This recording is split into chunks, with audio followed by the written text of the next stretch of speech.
discovery in a situation like this. It'd be fascinating if John Brennan did sue and what the federal government could do with discovery. But I think in general, the way I look at this situation, it's not in the best interest, in my opinion. I don't care who's the players are in a scenario like this. It's not in the best interest of national security to have the former head of intelligence of your republic, the former CIA director, to be witheringly attacking the President of the United States. I think it sends the wrong message to our enemies. I think it emboldens our enemies. And it also, I think, can demoralize the people in the intelligence field today.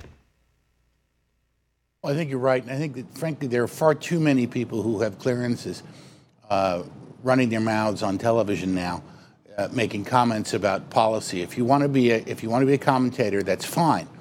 But you shouldn't be entitled to information or have access to information that the rest of us don't have.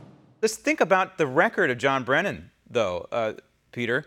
Benghazi, for example. We just started Benghazi. It wasn't just Hillary.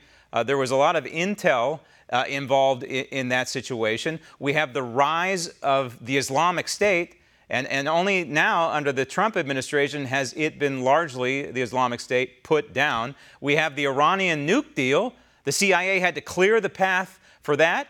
We have the Uranium One deal with Hillary Clinton. The CIA director is involved with the approval of the sale of 25% of our uranium. And, of course, you have the Russian meddling. All of this involves CIA information, intelligence, and all of it occurred under the watch of John Brennan. And in my judgment, Brennan was not a good director of Central Intelligence. But moreover, Brennan is part of the story because we have to know where the Steele dossier came from. We know it was paid for, at least in part, by the Democratic National Committee and by the Clinton for President campaign.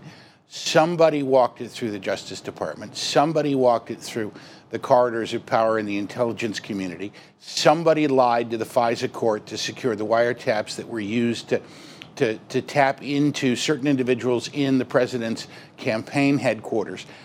John Brennan is involved in all of this. Yep. He is not an independent actor. He is not an independent agent. He is at least on the fringes of this whole conversation that he's been invited in to talk about. And I regard that as poor journalism, not just a question of whether or not he ought to have his security clearance revoked. He also had to play a role, or at least have knowledge of, the unmasking of innocent Americans by the Obama administration during the 2016 campaign. Brennan clearly has no moral compass. Otherwise, he'd be hanging his head, an embarrassment right now. Clearly, this guy has no shame. Peter, thanks. Want to see more videos like this? Click on the link below and subscribe to One American News on YouTube. And call your cable provider and kindly demand that One American News is added to your lineup. Call and subscribe today.